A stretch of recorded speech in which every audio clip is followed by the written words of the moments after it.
ये movie start होती है एक पागल खाने को दिखाते हुए। वहाँ बहुत सारे पागल रहते थे। एक रूम में एक पागल दीवार पर एक मैप बना रहा होता है, लेकिन अचानक से मैप बनाते बनाते उस पागल की मौत हो जाती है। तभी वहाँ पर एक आदमी आता है और ये वही आदमी होता है जो इस पागल से मैप बनवा रहा था। वो शहर का मैप बनवा रहा था क्योंकि उसे किसी को ढूंढना होता है। फिर सीन चेंज होता है और हम एक लड़के को देखते हैं जिसका नाम माइकल होता है। उसकी एक क्लासमेट होती है जिसे वो पसंद किया करता था और आज उसके साथ माइकल की पार्टी होती है। ये बात आज तक उसने अपने क्लासमेट को नहीं बताई थी कि वो उसको पसंद करता है, क्योंकि वो बहुत ज्यादा शर्मीला होता है। वो हमेशा उसकी पिक्चर्स और वीडियोस बनाता रहता है और बाद में उनको देखा करता था। एक दिन हम देखते हैं कि उनके स्कूल में एक पुलिस ऑफिसर आती है और वो उनको बताती है कि आप लोग तो जानते ही होंगे कि आपका एक क्लासमेट गायब है और वो काफी दिनों से नहीं मिल रहा है। ये पुलिस ऑफिसर जो यहाँ पर आई हुई होती है वो कोई और नहीं बल्कि माइकल की मदर होती है। माइकल अपनी क्लास में ही होता है, तभी उसकी नाक से खून आने लगता है। वो तुरंत वॉशरूम जाता है, लेकिन उसके स्कूल के बच्चे उसको बहुत तंग किया करते थे और उसे वो वॉशरूम में भी तंग करने लगते हैं, क्योंकि वो बहुत ज्यादा इनोसेंट होता है और उसे बात भी ठीक से नहीं करने आती थी। इसलिए तो वो अपनी क्लासमेट के सामने भी कन्फेस नहीं कर पाता और जो भी कोई उसको तंग करता था वो उस पर भी अपने आप को डिफेंड नहीं कर पाता था। इस चीज से काफी तंग आ चुका था। वो दिल ही दिल में सोचता था कि काश कोई ऐसा दिन आए कि मैं इन सब को बहुत अच्छा सबक सिखाऊं, लेकिन उसमें इतनी हिम्मत ही नहीं थी कि वो कुछ कर पाता। माइकल आज रात के लिए बहुत एक्साइटेड होता है क्योंकि माइकल की क्रश के घर पर पार्टी होती है। वो पार्टी में जाने के लिए काफी खुश होता है। वो एक कॉस्ट्यूम शॉप में जाता है जहाँ पर बैठकर वो डिफरेंट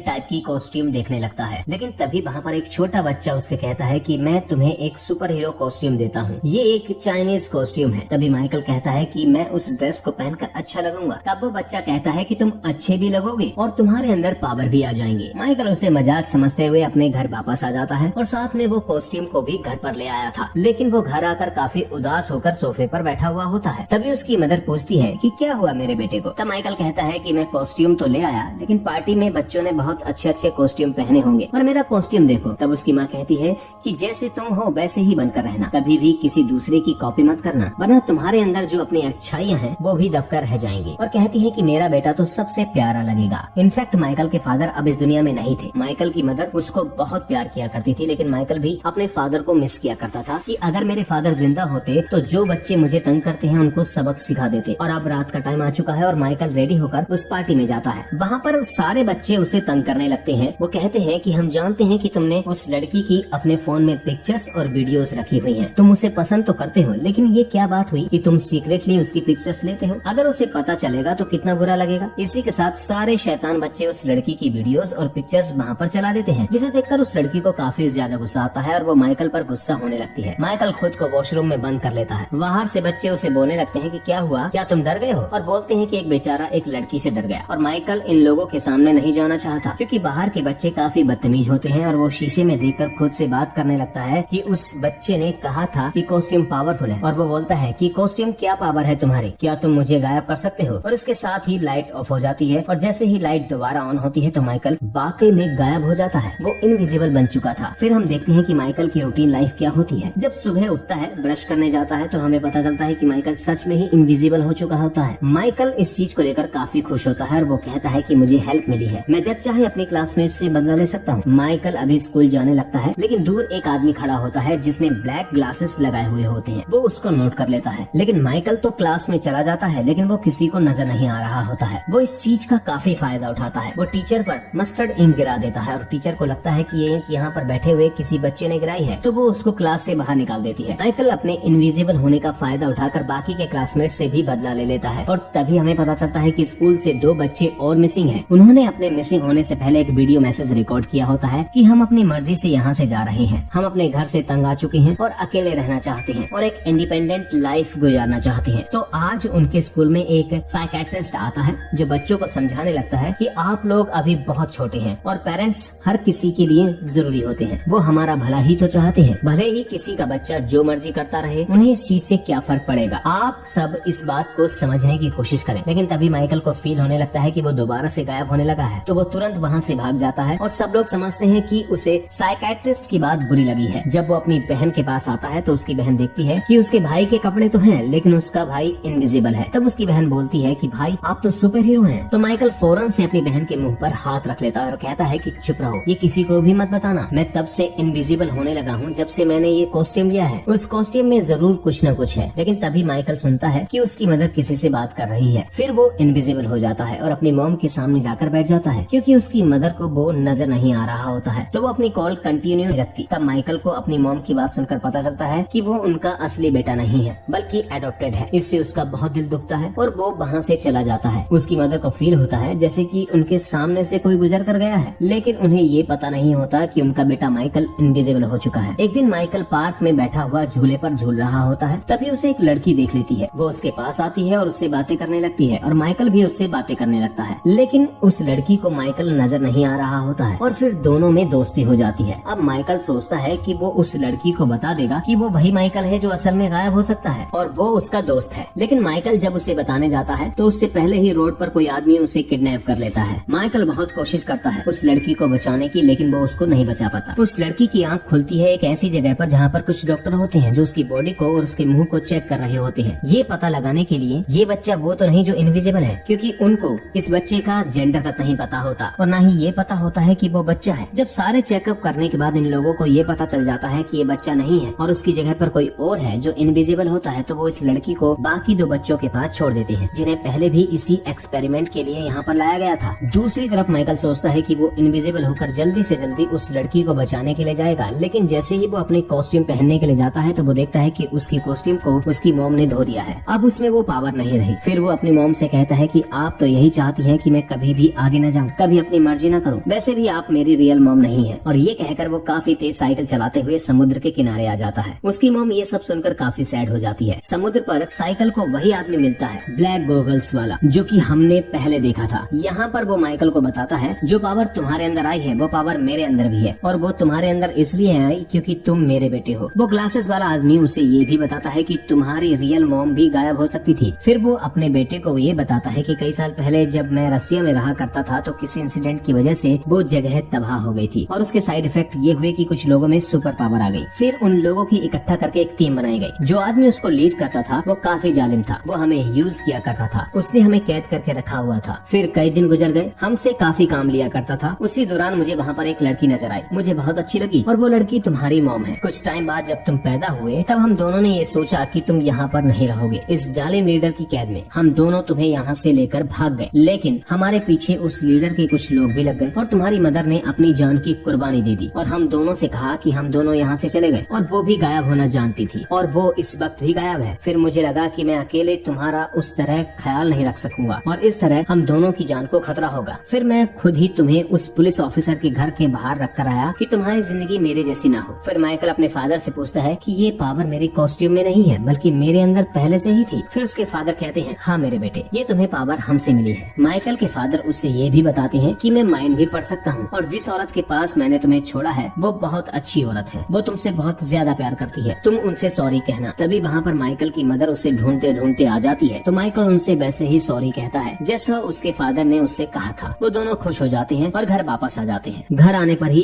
उसे वो साइकेट्रिस्ट दिखाई देता है जो जानता था कि माइकल गायब हो सकता है। वो माइकल कई राज उगलवाने की कोशिश करता है, लेकिन माइकल वहाँ से भाग जाता है। तो दूसरी तरफ उसी लड़की को देखते हैं जो माइकल को पसंद करने लगी थी, जिसे किडनैप कर लिया गया था। वो एक शिप में होती है और वो वहाँ से बाहर निकलने की कोशिश करने लगती है। वो शिप के ऊपर आ जाती है, वहाँ पर एक स्पॉटलाइट होती है जिसका प्लेस दूर तक जाता है। वो लड़की उसे ऑन कर देती है और माइकल तुरंत उसे बचाने के लिए आ जाता है क्योंकि वो एक साइन था कि वो लड़की किस जगह पर है। पीछे से माइकल की मॉम परेशान होने लगती है। तभी माइकल के फादर उनके पास आते हैं कि परेशान ना हो, माइकल वहाँ पर गया है और वो जल्दी वापस आ जाएगा। माइकल अब बहुत ज्यादा कॉन्फिडेंट है और क्लेवर हो चुका है। वो शिप में जाते ही सब लोगों को बहुत ही आसानी से अलग कर देता है और वो उसको बचा लेता है। फिर वो लड़की कहती है कि मुझे और भी लोगों को बचाना है। माइकल उसे गन दे देता है और वो बोलता है कि इसे तुम अपनी सेफ्टी के लिए अपने पास रखो, लेकिन वो लड़की उल्टा माइकल पर ही गन पॉइंट कर लेती है। माइकल ये देखकर बहुत हैरान हो जाता है और वो सोचता है कि हो ना हो इस लड़की के पीछे किसी और का हाथ है, किसी ने इसको ऐसा करने के लिए फोर्स किया होगा। जब माइकल थोड़ी रिसर्च करता है तो उसे पता चलता है वहाँ पर एक बूढ़ा आदमी है जो कि पैरालाइज होता है, लेकिन उसके पास वो एबिलिटी थी जिससे वो किसी को कंट्रोल कर सकता था, बस वो किसी को एक बार टच कर ले, क्योंकि उसने उस साइकेट्रिस्ट और उस लड़की को भी कंट्रोल कर रखा था। वो बूढ़ा आदमी माइकल और उस लड़की को एक सबमरीन के अंदर ले जाता है क्योंकि वो माइकल को किसी और कंट्री ले जाना चाहता था। लेकिन तब तक माइकल की मॉम उसके फादर वहाँ पर पहुँचते हैं तो वो लोग माइकल को वहाँ से ले जा चुके होते हैं। लेकिन तभी माइकल पावर का बहुत अच्छा यूज करता है और वो वहाँ पर सारी चीजें डिस्ट्रॉय कर देता है और बूढ़े आदमी को एक रूम में बंद कर देता है और वो वहाँ से अपनी दोस्त को लेकर सबमरीन से बाहर आ जाता है। उसकी मॉम ये देखकर बहुत खुश होती है। जैसे ही माइकल बाहर आता है तो वहाँ पर और भी लोग होते हैं। तब माइकल उनके सामने ही गायब हो जाता है। तब माइकल के फादर उसके पास आते हैं और उससे कहते हैं कि तुम्हारे पास ये एबिलिटी जरूर है, लेकिन हमें ये दुनिया से छुपानी होती है, जैसे मैंने छुपा रखी है, और तुम्हें आगे से ये ध्यान रखना होगा कि पब्लिक में ये एबिलिटी यूज मत करें और एक नॉर्मल इंसान की तरह रहना है। इससे तुम्हारी जिंदगी आसान हो जाएगी। इसी के साथ उसके फादर आगे बढ़ते हैं और हर किसी की मेमोरी को इरेज कर देते हैं, जैसे कि उन लोगों ने कुछ देखा ही नहीं। लेकिन जब सबकी मेमोरीज वापस आती है तो वो मेमोरी इस इंसिडेंट से पहले की होती है। इन लोगों को ये पता होता है कि सारे मिसिंग बच्चे किडनैप हो चुके हैं। ये सब लोग ये एज्यूम करते हैं कि माइकल की मदर उन लोगों को बचाने गई थी, क्योंकि माइकल की मदर बहुत अच्छी पुलिस ऑफिसर है, तो उन्होंने बाकी बच्चों को भी बचा लिया। फिर अगले दिन देखते हैं कि माइकल एक नॉर्मल बच्चे की तरह अपने स्कूल जाता है, तो वहाँ पर बच्चे फिर उसे तंग करने लगते हैं। अब माइकल में काफी कॉन्फिडेंस था, तो ये बच्चों से कहता है कि बेहतर होगा कि तुम मुझे तंग ना करो, और वो बच्चे उसका ऐसा जवाब सुनकर काफी हैरान हो जाते हैं। अब मूवी के लास्ट सीन में हमें ये दिखाया जाता है कि माइकल की रियल मॉम अभी भी जिंदा होती है और माइकल की छोटी बहन भी है, और माइकल के फादर ने उन दोनों को अलग अलग जगह पर छोड़ा था ताकि ये लोग सेफ रह सकें। अब माइकल की मॉम माइकल की बहन को ढूंढ रही होती है, और इसी के साथ ये मूवी यहीं पर खत्म हो जाती है। मूवी देखने के लिए धन्यवाद।